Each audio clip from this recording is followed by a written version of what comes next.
आज ये जो भव्य मोर्चा आप देख रहे हो सोलापुर शहर में, ये किसी एक समाज का या एक धर्म का या एक व्यवसाय का मोर्चा नहीं है। इसमें बड़ी संख्या में शेतकरी शामिल हुए हैं और हम लोग की लड़ाई भी यही है कि ये जो शेतकरियों के साथ अन्याय हो रहा है,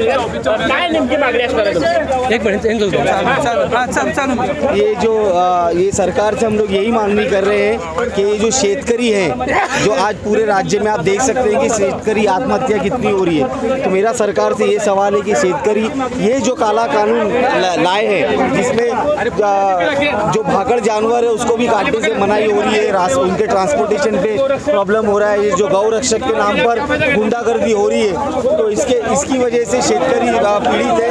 और हम लोग यही चाहते हैं कि सरकार ये काला कानून वापस ले ताकि और शेतकरियों की हत्या ना हो।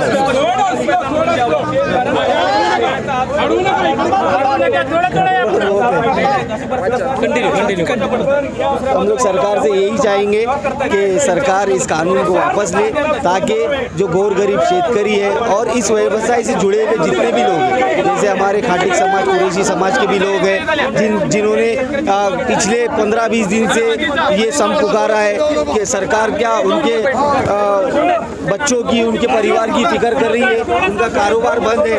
तो मैं ये चाहता हूँ कि सरकार जिस तरह से एक जो कोल्हापुर की हथनी है माधुरी, उसको लाने के लिए प्रयास कर रही है, तो मैं समझता हूँ वैसा ही प्रयास अगर हमारे शेतकरियों को बचाने के लिए हो जाए तो हमारे शेतकरी जीवित रहेंगे। Thank you. आमची मागणी आहे शेतकऱ्यांकडे जे भाकड जनावर आहेत जे दूध देत नाहीत त्यांचा सध्या शेतकऱ्यांना काही फायदा नाही, त्या जनावरांना सांभाळावं लागते।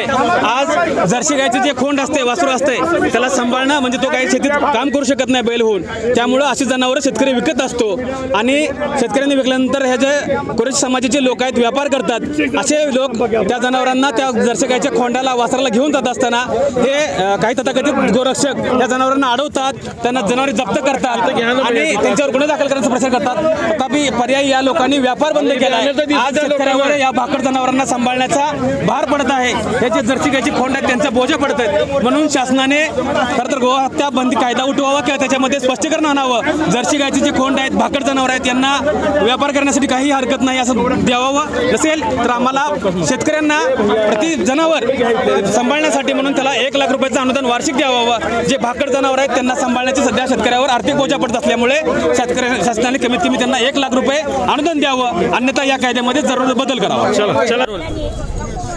पशुपालक, शेतकरी व सामाजिक कार्यकर्त्याची कृती आज या ठिकाणी मुख मोर्चा जाहीर केलेला आहे। आज शेतकरी संघटना, बाकीचे सर्व शेतकरी, पशुपालक आम्ही सगळे यात सहभागी झालेलो आहोत। भीमशक्ती संघटनेच्या वतीने आम्ही बहुजनाच्या चळवळीत असतो। शेतकऱ्यांवर अन्याय व्हायला लागलेला आहे, उद्योजकांवर अन्याय व्हायला लागलेला आहे, शेतकरी हा संकटात सापडलेला आहे आणि एकतर महागाई वाढलेली आहे, त्यामुळं हे सरकार निष्क्रिय सरकार आहे। या सरकारचा मी निषेध करते आणि जय भीम जय भारत। कायदा जरी केला असेल तर कायदा हा बाबासाहेबांनी लिहिलेला कायदा आहे, जो कायदा 76 पर्यंत चालू होता, त्याच्यानंतर हे सरकार आलं तेव्हा हा कायदा बंद झालेला आहे, कारण यांनी नेहमी संविधानात बदल करायचे हे करायचं ठरवलेलं आहे। तर अशा ह्या सरकारचा मी निषेध करते। मी सांगोला तालुक्यातला आहे। आज 3 आठवडे झालं बाजार बंद आहे, माझी जनावर विकायची आहेत, माझ्या शेतीला औषध नाही, माझी मुलं दवाखान्यात आहेत, तरी मला हे जनावर बाजारात कोण घेत नाहीत, ते जनावर मी महागारी नेतोय, पण असं करून मी जर भागे नाही तरी सरकारने याच्यावर तात्काळ नियोजन कायदा करून आम्हाला मार्गी लावावं, हीच माझी मागणी आहे।